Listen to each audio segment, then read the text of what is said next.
오늘 저희들에게 주시는 말씀 그 똑같은 본문의 말씀입니다만 저번 주에 너무 시간들이 다 안 될 것 같아서 제가 중간에 끊고 오늘 두 번째 시간을 갖도록 하겠습니다. 두 번째 시간을 또 가지려고 하니까 거기도 할 얘기가 굉장히 많이 있더라고요. 그래서 저번 시간에 제가 잘 끊었다는 생각을 했고요. 오늘 본문의 말씀을 다시 한번 저희들이 읽어보고 난 다음에 간단하게 저번 시간 것을 요약하고 그리고 오늘 본문의 말씀으로 들어가 보도록 하겠습니다. 다시 한번 16절서부터 23절까지의 말씀을 함께 보도록 하겠습니다. 보아라, 내가 너희를 보내는 것이 마치 양을 이리떼 가운데로 보내는 것 같다. 그러므로 너희는 뱀과 같이 슬기롭고 비둘기같이 순진하여 사람들을 조심해라. 그들을 너희를 법정에 넘겨주고 그들이 회당에서 매질을 할 것이다. 너희보다 총독과 임금들 앞에 끌려나가서 그들과 이방 사람들 앞에서 증언할 것이다. 사람들이 너희를 강가에 넘겨줄 때 어떻게 말할까 또는 무엇을 말할까 하고 걱정하지 말아라. 너희가 무슨 말을 해야 할지 그때 지시를 받을 것이다. 말하는 이는 너희가 아니라 너희 안에서 말씀하시는 아버지의 영이시다. 형제가 형제를 죽음에 넘겨주고 아버지가 자식을 또한 그렇게 하고 자식이 부모를 거슬러 일어나서 부모를 죽일 것이다. 너희는 내 이름 때문에 모든 사람에게 미움을 받을 것이다. 그러나 끝까지 견디는 사람은 구원을 얻을 것이다. 이 거울에서 너희를 박해하거든 저 거울로 피하라. 내가 진정으로 너희에게 말한다. 너희가 이스라엘의 거울을 보기 전에 인자가 올 것이다. 아멘.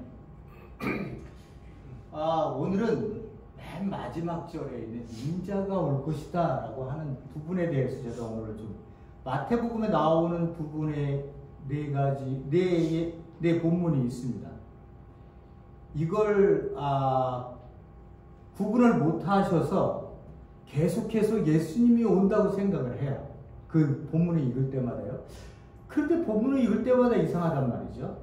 그런데 그래도 뭐 예수님이 오신다 그랬으니까 이게 오는 거겠지 라고 해서 사람들이 이 재림에 대한 이야기에 대해서 굉장히 혼동을 많이 할 때가 있습니다. 저도 그랬었으니까요.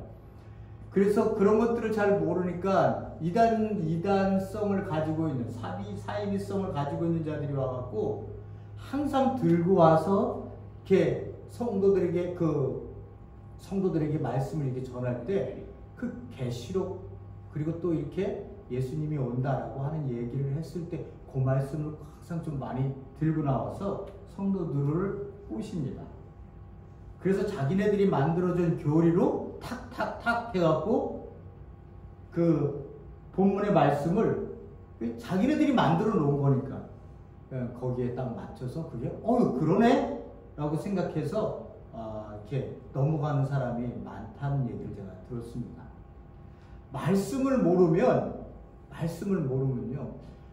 이단자가 와서 하는 얘기도 맞는 것 같고 저 옆교에서 얘기하는 것도 맞는 것 같고 불교에서도 얘기하는 건 뭔가 좀 비슷한데 이렇게 생각할 때도 있고 이슬람에서 얘기할 때도 그렇지 그 비슷하네 이렇게 생각할 때도 많고 이런 거예요. 그러니까 말씀을 모르시면은 우리가 누구하고 이야기할 때나 또 신앙 간증을 할 때나 그 상대방이 나에게 어떤 말씀에 대한 물음이 들어올 때 내가 어떤 대답을 해야지 라고 하는 것에 대해서 좀 많이 이렇게 흔들릴 때가 많이 있어요.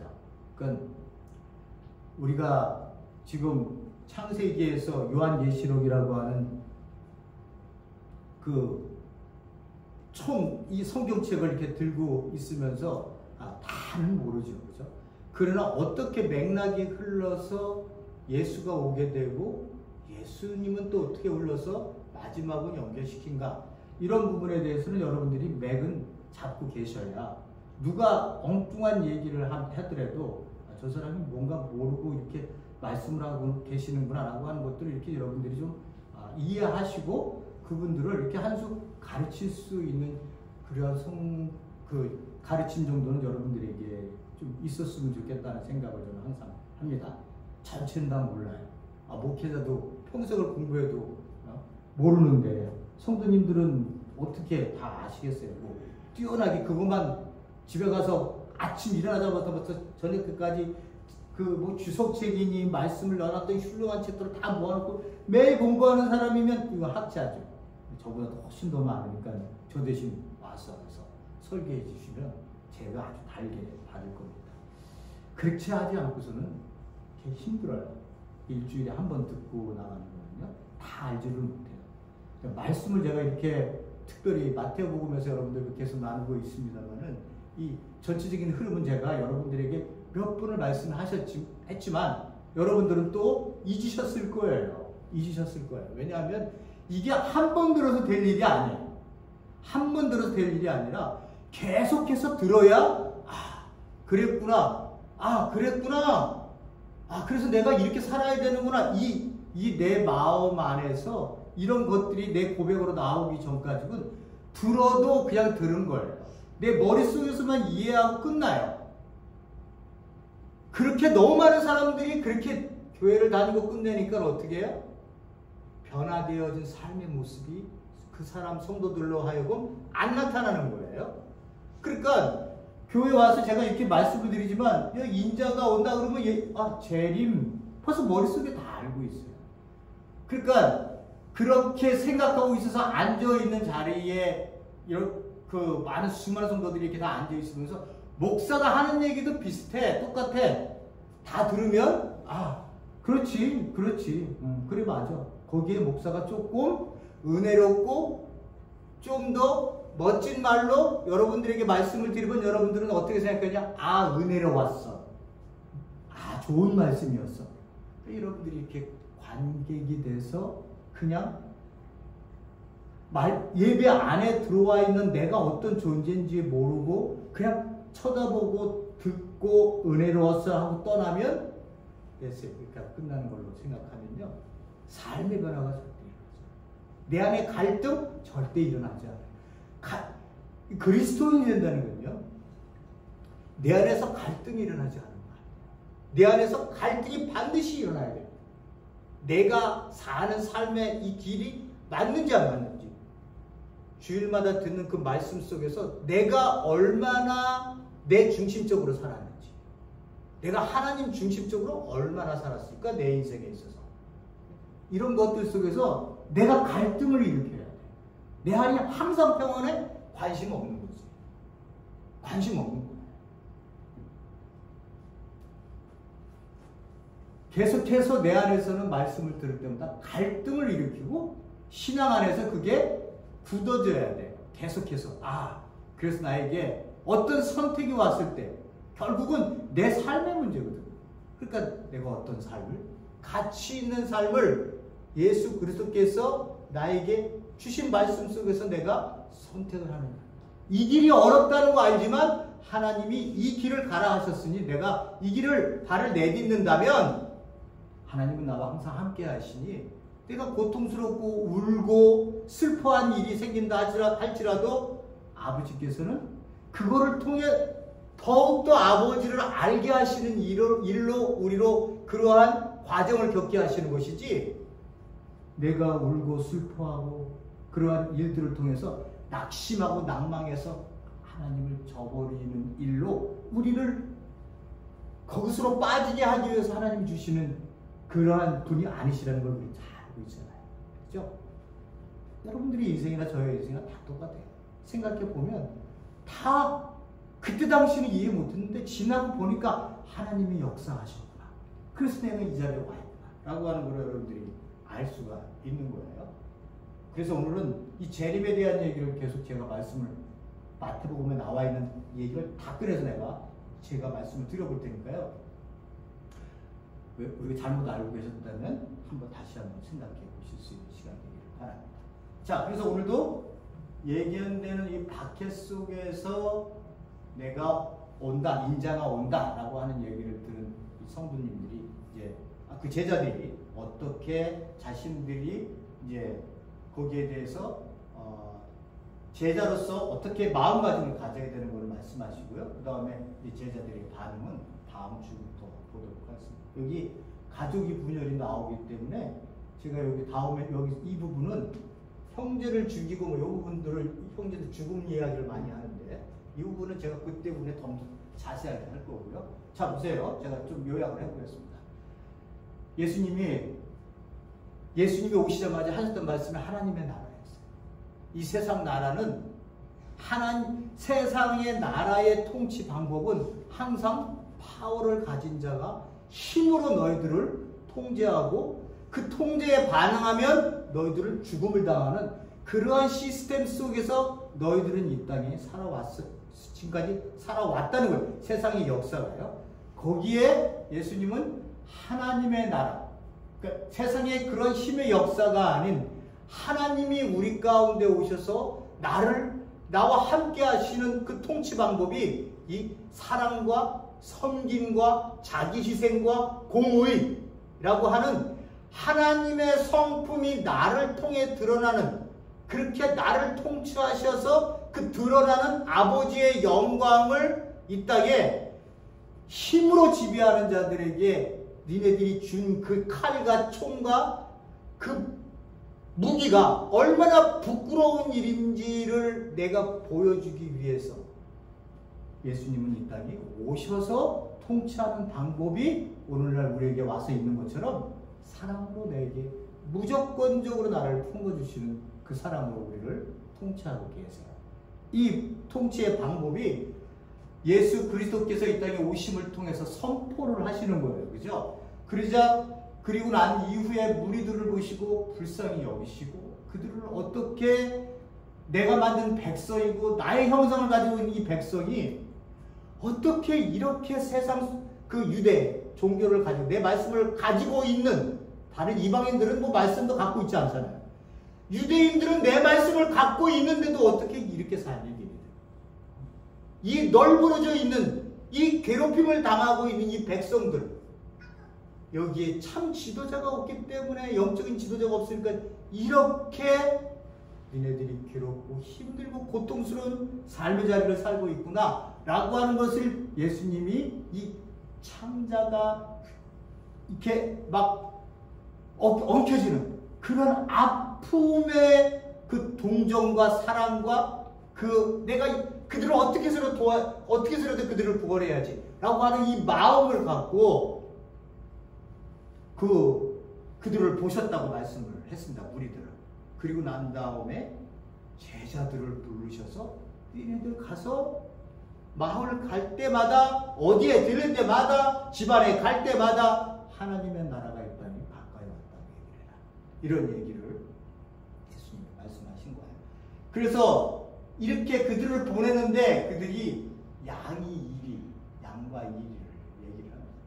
그 상황 자체가 위험한 상황이다. 너 가서 너희들을 잡아먹을 이리들이 얼마든지 이를 갈면서 지금 너희들을 기다리고 있어. 그러니까 너희들 갔을 때 잡수세요 라고 이렇게 하지 말고 어떻게 하라고요? 뱀과 같이 슬기롭게 그리고 비둘기같이 순전하게 잘 이런 상황들을 파악을 해서 너희들이 내가 너에게 얘기한 것처럼 돼지에게 진주를 던져서 돼지가 그거를 짓밟으며 그 복음의 가치를 알지 못하는 자들에게 그런 것들을 던지지 마라 라고 하는 속도까지 있는 거예요. 앞에서 우리가 배웠죠? 했잖아요. 그죠? 그런 자들에게 던지지 말고 잘 판단을 해서 그 동네에 있었을 때는 예수 그리스도에 대해서 아는 사람들이 많고 예수 그리스도의 그 사역 속에서 은혜를 입은 사람들이 많으니까 잘 판단을 해서 너희들은 귀한 가정으로 너희들이 들어가라 라고 하는 거예요. 자, 이렇게 가지만 어떻게 해요? 그들이 너희들은 핍박, 박해를 받을 것이다. 공회에 넘겨지면 너희들은 회당에서 채찍질을 당할 것이다. 저번 주에 채찍질이 어떤 의미인지 얘기를 했습니다. 어떻게 맞는 것인지요. 엄청난 아픔이 있는 거죠. 사도 바울은 몇 번 맞았다고 해요? 이름으로요? 5번 맞았다고 얘기합니까? 이 매질을 그렇게 많이 맞았다고 얘기하잖아요. 자기가 고생하면서 그 복음을 전하는 것들을 얘기하면서 그렇게 얘기하잖아요. 그리고 너희들은 총독이나 임금들, 이방 사람들이에요. 이방 사람들 앞에 나가서 너희들은 누가 고소해서 너희들을 잡아왔지만 너희들은 그 앞에서 예수 그리스도를 너는 그 자리에서 증언하고 증언하고 그 다음에 네가 예수 그리스도의 복음을 선포할 수 있는 기회를 너희들은 갖게 될 거야. 갖게 될 것이다. 라고 이렇게 예수님께서 말씀하십니다. 그리고 난 다음에 너희들이 거기에 붙잡혀 증언을 쓸 때에 너희들의 말할 것은 아버지의 영, 성령님이시니까 너희들 거기에 스트레스 받지 말고, 스트레스 받지, 내가 뭘 얘기해야 이렇게 생각하지 말고, 너희들 가운데 이미 역사하신 성령님께서 너희들의 무엇을 얘기해야 될지를 잘 알게 너희들에게 말씀을 주실 거다. 이렇게 얘기를 했습니다. 그래서 제가 여기서 말씀을 드렸죠. 이때는 말씀들이 파편적으로 있었기 때문에 그 어느 지역에서는 말씀을 갖고 있었고 어느 지역은 또 말씀이 없었고 막 이런 상황이었기 때문에 이때는 그 성경이 신약 27권이 이렇게 정립되어져 있는 상황이 아니잖아요. 그죠? 먼저 쓰여진 글들도 바울이 먼저 썼어요. 바울서부터 예수 그리스도에 대한 그 복음을 그들 가운데 쓰고 난 이후에 마가가 먼저 쓰여지고요. 70년대, 80년대 다 얘기합니다만은 또 바로 70년이 뭐를 얘기하는 거예요?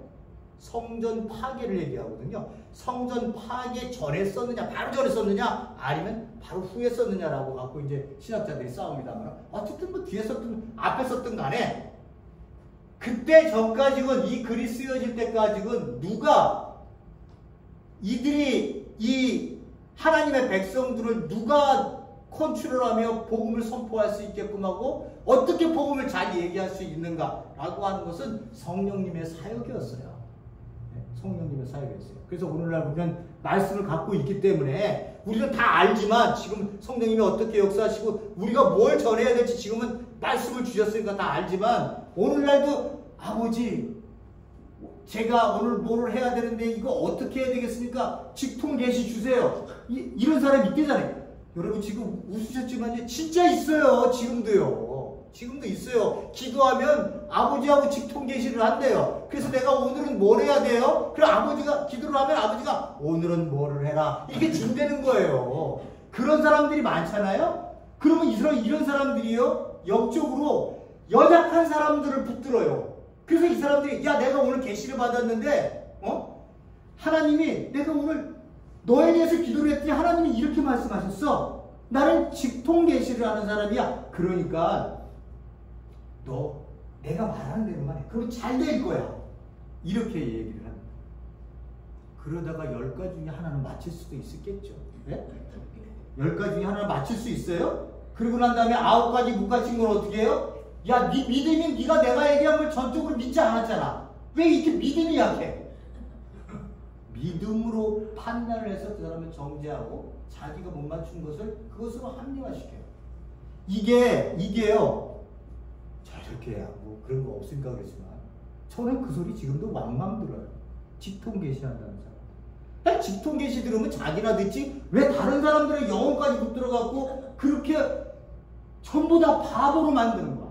바보. 말씀이 이렇게 있는데, 말씀이 이렇게 있는데 직통 계시가 왜 필요해요? 직통 계시가. 그 아버지의 뜻을 몰라서 그래요? 그렇게 엉뚱하게 신앙생활하는 사람들이 있다고요. 엉뚱하게. 큰일 났네요. 자, 이렇게 아버지께서 성령님께서 강하게 역사하셔서 너희들을 붙들을 것이다. 형제가 형제를 죽으면 넘겨주고 아버지가 그 또한 그렇게 하고 죽인다는 거예요. 형제가 형제를 죽으면 넘겨주고 아버지가 또 자식을 또 죽음에 넘겨주고 자식이 또 부모를 거슬려서 부모를 죽음에 넘겨주는 역사가 너희들에게 있을 것이다. 왜? 내 이름 때문에. 내 이름 때문에가 왜? 내 이름 때문에. 뭐 예수.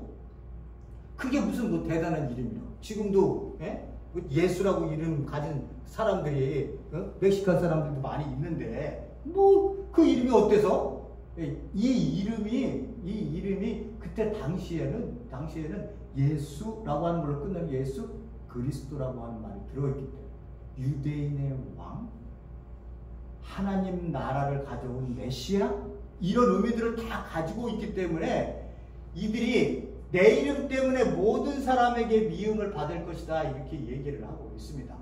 그러나 끝까지 견디는 사람은 구원을 얻을 것이다. 끝까지 믿음을 붙들고 예수 그리스도의 이름을 붙드는 사람들, 예수 그리스도의 이름, 그는 그리스도시요 살아계신 하나님의 아들입니다. 그래서 그가 메시아로 이 땅에 오셔서 그 나라의 통치가 이 땅에 시작되어 그 나라가 아버지께서 원하시는 나라의 모습으로 그 시작되어진 것을 보고 백성으로 내가 그 안에 들어가 있는 사람들, 이런 사람들은 끝까지 견디는 거예요. 죽음을 무서워한다는 얘기가 아니에요. 이런 죽음을 무서워해서 이런 죽음에서 건져줄게, 이런 얘기가 아니에요. 이거는 여기서 죽으면 어떻게 해요? 다 죽는 얘기를 할 때 나는 예수 믿으니까 나는 살려주겠지, 아버지 살려주세요, 이런 얘기가 아니라고. 여기서는 어떻게 해요? 죽음도 불사한, 내가 죽더라도 신앙을 버리지 않는 그런 사람들은 내가 구원을 얻게 할 것이다 라고 하는 거예요.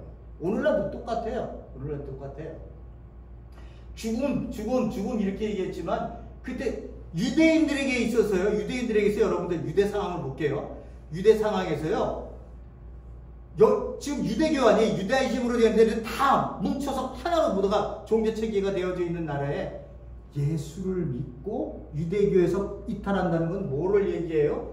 죽음을 얘기해요. 이단이에요. 이단. 이때 당시에 유대인들이요, 예수 그리스도가 죽고 난 다음에 같이 유대인들이랑 예배도 드리고, 성전에서요 예배도 드리고요, 같이 찬양도 하고 기도도 하고 유대인들이 같이 그렇게 지냈어요. 왜냐 그러면 그때 당시에 사람들이 어떻게 생각했냐면 이 예수를 따르는 자들도 그냥 유대교의 한 분파 중에 하나라고 생각을 했어요. 그냥 에이요, 분파 중에 하나니까 그냥 놔두지 뭐, 우리 형제 아니야, 이렇게 생각을 하고 그냥 핍박이 별로 없었어요. 핍박이 별로 없었어요.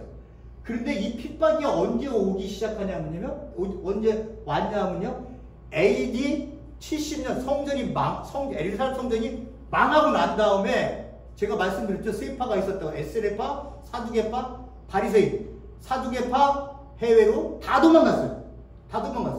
성전 망하니까. 그 다음 에스레파, 한 사람도 안 남고, 에스레파는 사회동물 다 죽었어요. 그야말로 처참하게 죽었어요. 그 다음 바리새인 사바사바에서 자기네들 살 길 찾아서 AD 20년이 지난 다음에 그쪽에 다 모이게 하고 난 다음에 그들이 거기서 예수 그리스도를 믿는 자들은 처단, 이단이라고 지정을 하고요. 제가 말씀을 드렸습니다. 생각 안 나실지 모르겠어요. 기도할 때마다 나사렛 이단들 빨리 멸절하게 해주세요. 매일같이 기도. 18개 축복문이고 거기에 우리가 그때부터 우리가 그들로부터 아주 처참하게 우리가 완전히 너네들은 우리에서 있을 수 없어, 이렇게 얘기가 되어지는 거예요. 그때 로마는 어떻게 되냐? 로마 제국은요, 로마가 인정하는 교회, 로마가 인정하는 종교들의 리스트들이 있었어요. 리스트. 유대교, 예스. 그들은 로마에서 인정을 했기 때문에 마음껏 예배를 드릴 수는 있었어요. 마음껏. 그럼 기독교는요, 예수 그리스도를 믿는 자들은요, 그때 당시에 불법 종교. 그러니까 그들이 네로 같은 자들이나 또 그 위에 있었던 다른 황제들이 불법 종교 타겟, 누가 보호를 안 해주는 거예요, 이 사람들은요. 예? 불법 종교니까 유대교에서도 끊어버렸죠. 그리고 그들이 하는 행위들을 보면 이걸 자기네들이 분명히 이렇게 잡고 있는 황제인데도 이것들이 도체 인정을 안 하네? 예? 그리고 자기네들의 왕은 따로 있다고 얘기하네? 누구? 예수 그리스도가 왕이다, 이렇게 얘기를 하니까. 그러니까 만만한 거야, 이들이 하는 행위들이. 언제든지 정치적으로 죽일 수 있는, 처단할 수 있는 그러한 연약한 그러한 불법 종교로 로마에서는 남아있었던 게 당시의 상황이었어요. 그러니까 여기 죽음에 넘어지고 이런 일들은 나중에 가보면 그런 일들이 생기게 되는 거죠. 부모 중에 한 사람이, 가족 중에 한 사람이 예수 그리스도를 믿으면 사람들이, 가족들이나 그 옆에 있는 사람들이 밀고를 했어요. 정부에다가. 이 불법 종교 믿는다고. 그 사람들이 모여서 하는 일이, 이건 거룩한 피입니다. 다 같이 마시기를 바랍니다. 이거는 예수의 그리스도의 살과 떡입니다. 그러니까 그 외국인, 그 이방인들이 옆에서 이렇게 지나가다가 듣다가, 저놈들 사람 피를 먹고 사람 인육을 먹네? 이렇게 오해도 됐어요. 그러니까 좋게 안 봤던 거예요. 그러니까 불법으로 인데다가 그런 얘기들이 돌아다니니까 흉흉하게 돌아다니니까 처단에 항상 그들이 앞장서서 당할 수밖에 없었던 거예요. 자, 여기는 이렇게 고통을 당하게 될 것이다. 그러나 끝까지 견뎌라, 구원을 얻는다. 이렇게 얘기하시고, 이 오늘이 보고자 하는 부분이 이 부분인데, 박해하거든 이 고을을 피해라. 박해하거든 이 고을에서 박해를 받거든 저 고을을 피해라. 거기서 맨날 죽이려면 죽이세요. 이렇게 하지 말고, 그러면 다 죽지. 12명 다 죽지. 거기서 어떻게 있겠어요. 피해, 지혜롭게, 뱀같이 지혜롭게 되어 순전하게 잘 판단을 해서 너희들이 박해가 들어오면 다른 곳으로 피해라. 거기에는 피하면 또 너희들을 이렇게 환대하는 자들이 있을 거야. 내가 진정으로 너에게 말한다. 너희가 이스라엘 고을을 다 돌기 전에 인자가 올 것이다. 인자가 온대요. 인자가 온대요. 이스라엘 고을을 다 돌기 전에, 이 의미는 재림으로 보면 내가 올 때까지 너희들은 이 고을을 다 돌지 못해. 이런 말이에요. 그죠? 그런 말 아니에요. 인자가 재림으로 생각한다면, 예수님이 온다고 하는 걸 이렇게 재림으로 생각한다면, 내가 재림에 올 때에 어떻게 한다고요? 이 고을들을, 이스라엘 고을들을 다 돌지 못한다고 이렇게 얘기해요. 그러니까 재림은 아니에요. 문자적으로 봐도 재림이 아니에요. 그러니까 이 부분을 볼 때마다 뭐를 봐야 되냐면, 제가 저번에도 또 한 말씀 드렸습니다만, 구약 여기를 봐야 돼요. 그러니까 신학자들이요, 여기 지금 4가지가 이렇게 나오잖아요. 이 4가지가 나오는데, 이 4가지의 인자가 온다, 인자가 온다, 인자가 온다 이렇게 얘기했을 때 전부 다 이 구절 속에 들어가서 해석을 다 찾아요. 그렇기 때문에 이거는 제가 독단적으로 창조해낸 게 아니라 신학자들 모두가 인정하는 거예요. 여기 인자라고 하는 단어를 예수님은 80번을 써요. 누구한테? 자기 자신한테. 내가 인자라는 거예요. 그러면 신약에 있던 사람들이, 신약에 예수님 당시에 있었던 1세기 사람들이 자기 보고 인자라고 네가 왜 인자야? 라고 얘기할 수 있잖아요. 인자는 다니엘서 7장 13절 14절에 나오는 여기 메시아, 이자가 아직 우리를 올 거라고 기대하고 메시아가 와서 우리를 해방시켜 줄 거라고 생각하고 있는데, 네가 왜 너 보고 인자라고 얘기해? 라고 그들이 예수님한테 덤빌 수 있는 그러한 유대인들의 의식 속에서의 이 인자는 바로 메시아예요. 메시아가 오게 되면 어떻게 되냐면, 그 7장 1절에 보면요, 다니엘서 7장 1절에서 맨 앞에 나오면 네 짐승이 나와요. 네 짐승이 바벨론, 페르시아, 헬라, 그리고 로마. 이 나라가 너희들 가운데 들어설 거라고 하는 걸 얘기를 해요. 근데 이 모습들이 아주 흉측하고 무서울 만큼 아주 강한 짐승들로 얘기하고요. 마지막 그 로마 얘기는 아주 무서운 존재로 등장해요. 더 이상의 그런 것부터도 이 세상 등장하는 그 나라, 마지막 나라는 로마는. 그럼 로마는 또 그렇게 했어요. 아주 철저하게 응징을 해서 한번 자기한테 덤비는 나라들에게는 로마한테 덤비면 어떻게 니네들 응징을 당하는지 내가 보여줄게. 아주 진짜 처절하게 봐주긴 철저하게 줘요. 그걸 본 이후 국가들은 어떻게 되겠어요? 그걸 보거나 들었던 사람들의 그 사람들, 로마에 대항했다가는 이렇게 죽는 거예요. 요렇게 해서 예수님 당시에 팍스 로마노가 시작되는 거예요. 팍스 로마노. 힘으로 지배해서 모든 국가들로 하여금 덤비지 못하게 딱 만들어 놓고 지네들이 팍스 로마노. 그때 예수님이 등장하십니다. 예수님. 봐보세요. 인자가 온다고 잘 보세요. 잘 보세요. 제가 여기는 말씀을 드렸죠. 봐보세요. 또 밤중에 내가 이상 중에 보았는데 인자 같은 이가 그 네 짐승이 등장하고 난 다음에 얘기를 하고 있는 거예요. 네 짐승이 등장하고 난 이후에 밤중에 내가 이상 보는데 인자 같은 이 The Son of Man 인자가 하늘 구름을 타고 와서 그죠? 하늘 구름을 타고 와서 하늘 구름이다라고 항상 하나님이 이렇게 현현하실 때 항상 등장하는 게 이게 구름이에요. 하늘의 구름. 그러니까 이 하늘 구름이 있다라고 하는 것은 타고 온다라고 하는 것은 인자지만 범상치 않은 존재. 하나님이 등장할 때만 나타나는 구름을 인자가 타고 온다고 하는 이야기를 이렇게 얘기를 하는 거예요. 그러니까 인자가 구름을 타고 왔어요. 누구한테 왔느냐? 항상 앉아 계신 하나님 아버지야. 심판자. 앞에 누가 온 거예요? 인자가 온 거예요. 왜 왔어요? 밑에 얘기합니다. 권세와 영광과 나라를 받기 위해서 온 거예요. 지금 땅으로 왔어요. 하나님 아버지에게로 왔어요. 하나님 아버지 앞으로 왔지 땅으로 내려온 게 아니에요. 인자가 온다고 하는 의미가. 그러니까 이렇게 모든 백성과 나라들과 방언하는 방언 그랬더니 또 우리 랄랄랄라 방언도 가르치고 따라해봐 너 아이고 그래도 초등 방언이네. 이런 얘기를 방언이 아니라 이 방언이라고 하는 이야기는 언어예요. 언어. 네? 언어. 여러분들 영어 잘하시는 거 방언이에요. 영어 잘하시는 스페니쉬 그 방언이에요. 전부 다 그런 것들이. 중국어 방언이에요. 자, 이렇게 각각의 언어와 이 모든 백성들이 그를 섬기게 했다는 거 아니에요. 아니 어느 인간이 왔는데 전 나라의 백성이 어떻게 그를 섬기겠어요?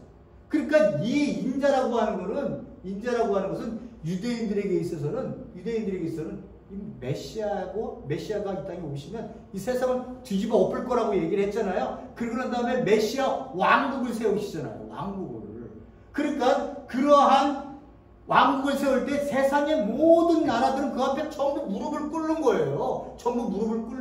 개벽천지가 일어나는 거예요. 그때. 그런데 이렇게 할 거라고 생각을 한 거예요. 그러니 유대인들은 뭘 기다렸겠어요? 제가 다윗의 왕가에서 나오는 그 왕권을 갖고 오는 자.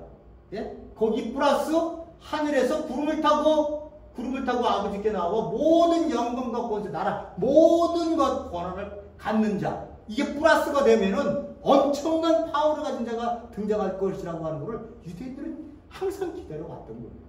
왜? 지금 500년 동안 자기네도 지금 짓밟히고 있는 거예요. 외국, 제국들한테. 지나면 이렇게 지나면. 자, 이렇게 유대인들이 생각하고 있었어요. 그죠? 여기 땅으로 내려온다는 얘기는 없어요. 받으러 나오시는 인자가 있다고 하는 것을 얘기를 하는 거예요. 봐보세요. 그리고 여기가 인자가 오기까지 너희가 이스라엘 군주를 끝마치지 못할 것이다. 인자가 온다? 라고 하는 건 뭐예요? 인자가 와서 뭘 한다고요? 권세와 영광과 나라를 받는 거예요. 보세요. 여기 보세요. 부활 후에 마지막 장 28장 마지막이에요. 십자가에 죽고 부활하신 후에 제자들에게 갈릴리에서 나타나시는 거예요. 뭐라고 말씀하시나 보세요. 예수를 뵙고 경배하러 오면 의심하는 자도 있더라. 예수께 나와 일어날 때 하늘과 땅의 모든 권세를 내게 주셨습니다. 어떻게 했다고요?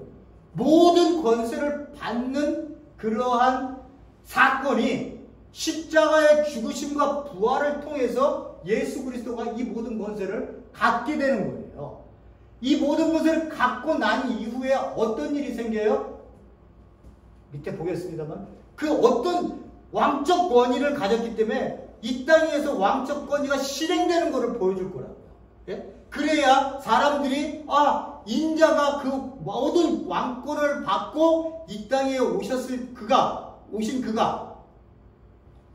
그러니까 십자가에 죽어서 부활을 통해서 그가 땅의 모든 권세를 가지셨는데 그러고 난 다음에 승천하시는 거 아니에요? 승천하셨지만 그가 이 땅 위에 예수님이 말씀하셨던 내가 그 왕권을 행사하는 걸 너희들에게 보여주겠다고 하는 것을 의미하는 그러한 이제 뒷말들이 있습니다. 제가 그걸 보여드리고요. 자, 왕권을 주셨다. 이렇게 여기까지 이해하시고요. 보세요. 16장 28절 여기에 서 있는 이들 가운데 인자가 그 나라 가운데 오는 것을 볼 때까지 결코 죽음을 맛보지 않을 것이다. 아니 예수님이 30년에 등장하셔서 만약에 33년에 돌아가셨다 하더라도 이 죽음을 예수님이 이거를 재림으로 생각하면 예수님이 재림하는 걸 못 보고 제자들은 다 죽었잖아요. 그죠? 이것도 그러면 뭐예요? 이게 재림이 아닌 거예요. 재림이 아닌 거예요. 죽음을 다 맛봤는데 그러면 예수님을 거짓말하는 자 아니에요? 거짓말하는 자. 예? 그렇게 얘기해서 거짓말한다고 얘기하는 그 학자들도 많이 있어요. 예수는 실패자. 온다고 그래놓고서 왜 안 와? 구약을 이해를 안 해서 그런 거예요. 보세요. 그래서 여기서 인자가 너희 가운데 오는 것을 본다라고 하는 내가 모든 왕권을 내가 받아서 부활을 해 모든 것을 왕권을 받아서 내가 너희들에게 왕권으로 너희 세상 속에 내가 그 징조를 너희들 가운데 보여주겠다고 하는 거예요. 그 왕권을 보여주겠다고 하는 거예요. 그거를 어떻게 너희들 죽기 전에 보는 자가 있다. 이런 말이에요. 그 다음 또 하나 볼게요. 그들이 하늘 구르면서 권능과 많은 영광과 함께 오는 인자를 볼 것이다. 모든 것이 일어날 때까지는 이 세대가 결코 이 세대는 40년을 잡았어요. 그때. 그러면 예수님이 30년이에요. 40년을 더하면 70년이에요. 그죠? 70년. 그러니까 이 세대가 지나가기 전에 인자가 오는 것을 본대요. 인자가 오는 것을 보면 어떻게 해요? 재림으로 생각하면 너희들 이 세대 70년 전에 내가 하늘로부터 다시 오는 걸 너희들 재림하는 걸 보게 될 거야. 라고 하는 거예요. 그렇게 재림으로 얘기를 하면. 근데 그렇게 얘기를 하니까 여기서요. 학자들 중에 거짓말했다. 예수는 실패자야. 여기도 온다고 그러고서 안 왔어. 이 세대가 지금 2000년이 지났잖아. 2000년이 지났는데 안 왔는데 이 세대 40년 지나서 70년이면 와야지. 근데 이 세대 70년이 지나니까 뭔 일이 일어났어요? 예? AD 70년에 무슨 일이 일어났어요? 예루살렘 성전이 완전히 파괴가 되잖아요. 예수님이 뭐라고 말씀하세요? 누가 보면 예루살렘 성을 보면서 예루살렘아 예루살렘. 그 예수님이 우시면서 네가 샬롬에 대한 것을 알았더라면, 이 평화에 대한 것을 알았더라면, 세상의 통치 권력 힘으로 이 땅을 유대인들을 해방시키는 것이라고 니네들은 지금까지 믿고 그 인자를 기다리고 다윗의 왕권을 가진 자를 니네들이 기다리고 힘으로 너희들을 해방시킬 자를 너희들이 기다리고 있었다는 거 아니에요? 근데 니네들이 내가 그런 방식이 아니라 하나님의 나라, 하나님이 너희들 가운데 임해서 너희들 가운데 그 통치하는 그 사랑의 통치의 원리로 내가 너희들을 품기 위한 그 하나님의 백성의 그 모습을 이 땅에 진정한 삶이 무엇인지를 보여주기 위해서 내가 너희들을 품기를 원했는데 너희들은 그런 거는 거부하고 힘을 가진 자가 등장하기를 원했다는 거예요. 그래서 예수님이 우시는 거예요. 예루살렘아 예루살렘. 그 얘기가 그 얘기거든. 그러면서 뭐라고 너희들 토성을 싸서 너희들은 멸망하게 될 것이다. 그리고 나한테 뭐라고? 창세 후에도 이런 끔찍한 일은 이 세상에 없었을 것이다. 라고 얘기하는 게 예수님의 예언이에요. 그러니까 이 세대가 결코 예수 인자가 영광을 받아서 십자가의 죽음과 부활을 통해 영광을 받아서 그 왕권을 받고 왕권의 그 능력을 행사하신 AD 70년에 일어난 성전 파괴는 예수님의 심판하신 거예요. 이스라엘 백성들을 심판하신 거예요. 그게 너무 처참하죠. 얼마나 처참했는지요. 제가 이제 디도 장군이 치고 들어가고 난 다음에 애들이 없을 때 잡아먹어. 그 기록서에 보면 그 뭐라고 요세푸스 기록에 보면 뭐라고 그러냐. 그 부자 여자가 자기 아들을 반은 배가 고프니까 이거 뭐 고무 집시 고무줄 신발 뭐 이런 것까지 다 삶아 먹었대요. 너무 배가 고프. 5개월 동안을 딱 막아놨거든요. 음식을 못 먹게 딱 막아놨거든요. 그러니까 이 사람들이 배가 고프니까 보면 가죽, 집, 신발, 허리띠까지 삶아 먹었대요. 근데 어떤 부자 여자가 너무 배가 고프니까 자기 아들을 갖다가 반을 잘라갖고 반은 먹고 반은 숨겨놨는데 그 냄새가 그 애를 삶아 먹을 때 그 냄새가 나니까 수많은 사람들이 모인 거예요. 그러니까 이 여자가 그걸 갖다가 그 사람들한테 줬어요. 같이 놀아 먹는 거예요. 막. 이렇게까지 비참하고 처참하게 그들이 유대 전쟁사에 보면 그렇게 나와 있습니다. 시체가 뭐 끊임없이. 그래서 몇몇 명이 죽었다고요? 110만 명이 죽고요. 9만 7천 명이 포로로 잡혀갔어요. 포로로 잡혀가서 그들 그 전략품 그 뭐라고 그러죠? 그 전리품이죠. 전리품. 사람을 끄고 그들을 개선장군 안에 개선장군 그 나라에 도착을 했던 거예요. 그래 그때 당시에 또 어떤 얘기도 있냐 하면 하도 이제 다 죽으니까 사람들이 갈 때 가지고 갔던 게 금이 자기의 중요한 게 금이니까 금을 삭혔대요. 안 뺏기려고. 그러다 도망가다가 잡혀서 이제 사람들이 금 같은 거 이렇게 몸수색하고 할 때 금이 안 나오니까 금 어떻게 했어? 삼켰는데요? 그랬더니 죽였다는 거 아니에요? 그래서 배를 창자를 그렇게 하루에 2,000명을 잘라. 하루에. 배를 갈라갖고 창자에서 그 금을 꺼내려고. 기록에 다 나와 있는 이야기들이에요. 제가 만든 얘기가 아니에요. 피바다가 돼요. 안에서는 어떻게 했어요? 성전 안에서는요? 이 나라를 지키겠다는 민족주의자들이 파가려고 싸움질하고 지네끼리 바깥에서는 지금 쳐들어오는 거예요. 이렇게 비참하게 죽었던 이 세대가 지나가기 전에 너희들 이 모든 것들 거기 앞에 모든 것들이 뭐라고 성전 파괴, 예루살렘 파괴가 등장하는 거 아니에요? 모든 것들을 보게 된 거예요. 이게 재림이에요? 이게 이렇게 얘기를 하니까 사람들이 슈바이처 여러분들이 잘 아는 슈바이처 아시잖아요. 우리 국민학교 때 엄청 그분이 훌륭하다는 말을 만들었는데 신학적인 입장에서 보면 예수는 실패자라고 얘기하잖아요.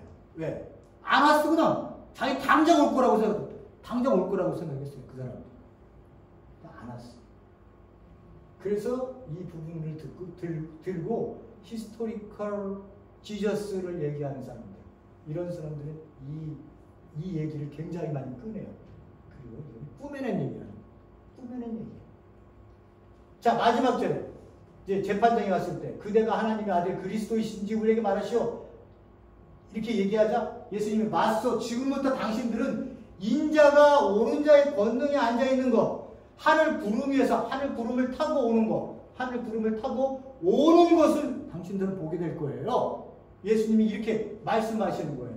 아니 거기 있는 사람 이게 재림이라면 여기 지금 그 대제사장부터 사내들인 70명 다 거기 있는데 이 사람들이 그럼 재림을 다 봐야 되는 거 아니에요? 눈으로. 예수님 재림하셨어요. 안 오셨죠. 이게 무슨 말이에요? 왕권을 내가 가졌으니 너희들은 내가 죽고 부활한 후에 내 왕권이 이 땅에서 실현되는 걸 너희들이 보게 될 거야. 그게 바로 예루살렘 성전을 내가 없애버리는 거야 라고 하는 거예요. 그래서 새로운 성전인 누가 쓰는 거예요? 예수 그리스도가 쓰는 거예요. 새로운 성전인 예수 그리스도를 모이는 자들, 여러분들이 성전으로 이 땅에 서게 되는 거예요. 그러니까 AD 70년에 하는 예수 그리스도에서 심판으로 망하는 그 예루살렘 성전은 그 예수님 앞만 가로막고 있었던 구시대의 상징인 것이고요. 새로운 시대가 임했기 때문에 거기서는 거기 구시대에서 성전에서 누가 파워가 제일 센 거예요? 사내들이 있는 사람들, 대제사장의 파워가 제일 세고 이 사람들이 힘으로 움직였던 거 아니에요? 그러한 구시대의 상징인 성전은 힘으로 다스렸던 그건 없애버려지고 누가 들어서는 거예요? 이제 사랑의 통치의 원리로 들어서는 예수 그리스도의 통치, 하나님의 통치, 그들에게 모인 그 모든 것들을 보면서 성전. 그러니 우리 가운데 드러나는 것은 뭐가 먼저 드러나야 되는 거예요? 뭐겠어요? 사랑. 내 안에 깊은 사랑. 깊은 사랑이 있으면 사랑을 용납하고 끝. 내가 나를 봐도 사랑이 부족하다는 거 많이 알잖아요. 그죠? 그러니까 어떻게 하겠어요? 내가 사랑 이빨에 내 안에 담아놔야지. 말씀 빼다. 이렇게 한다고 이게 들어와요? 그렇게 아니죠. 내가 죽어야 예수 그리스도의 사랑이 내 안에 들어와요. 내가 죽어야. 자기를 내세우는 사람은 자존감도 약하고 뭔가가 허약하고 부족하니까 자꾸 나를 내세우려고 그러는 거야, 나를. 근데 내가 그리스도 안에서 죽은 사람은 꼭 내세울 게 있어야 내세우지. 내가 사는 삶 전체가 아버지 안에서 사는 삶이고 내가 한 걸음에 오늘의 발걸음을 걸어도 아버지가 걷게 하시니 갖게 하는 거지 내가 하는 게 아무것도 없잖아요. 그러니까 내세울 게 없는 거예요, 내가. 그러니까 그냥 아이고 누가 뭐라고 나보다 나 높게 여기고 그가 조금 하더라도 사람 내 안에 아버지께서 주신 사랑이 있으니 받은 사람 주는 사람 다 있어 품어주시고 이렇게 공동체가 아버지가 보시기에 아름답고 귀한 공동체로 보일 수 있는 건 이 세상 사람들이 힘의 원리로 1등, 2등, 3등, 4등 올려놓고 또는 거기에 1급, 2급, 3급 장관 거기 사무실장 이렇게 해서 세우는 그 서열의 그러한 파워를 갖고 힘을 갖고 하는 그런 통치가 아니기 때문에 그런 공동체가 아니기 때문에 우리 그리스도인들이 이 땅 위에서 구별될 수밖에 없고 그들에게 우리가 예수 그리스도의 죽음이 헛되지 않다고 하는 것을 보여줄 수 있는 유일한 공동체가 이 교회라는 거예요. 예수님의 재림을 경히 생각하는 게 아니에요. 예수님은 반드시 오세요. 마태복음 24장 25절 가면 못하겠네.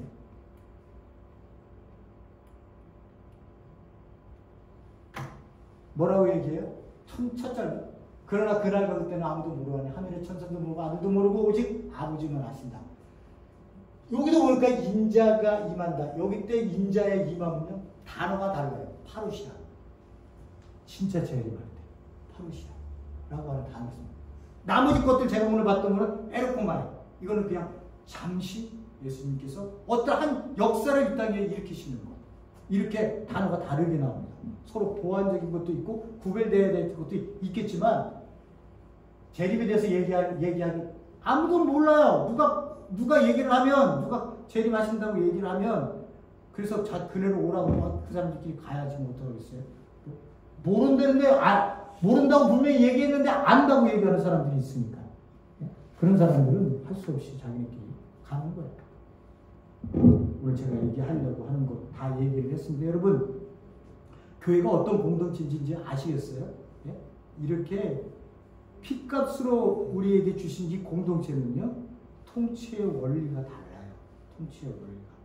그렇기 때문에 우리가 이 힘을 가진 통치에 우리가 기댈 것이냐 아니면 죽음을 희생을 남을 위해서 그렇게 보여주신 예수 그리스도의 그 길을 통치의 원리로 삼아 살아가는 이 삶의 원리가 내가 살아야 할 길이라고 생각해서 삶을 사느냐 이 두 가지의 통치의 길에 여러분들이 잘 비교하시면서 오늘의 본문의 말씀들을 다시 한번 묵상할 수 있게 바랍니다. 고맙고 감사하신 하나님 아버지 오늘 저희들 재림에 대해서 인자의 오심에 대해서 말씀을 드렸습니다. 예수님께서는 우리에게 끊임없이 이 세상의 왕권을 갖고 진정한 왕이 누구냐 라고 하는 것을 오늘 우리에게 보여주셨습니다.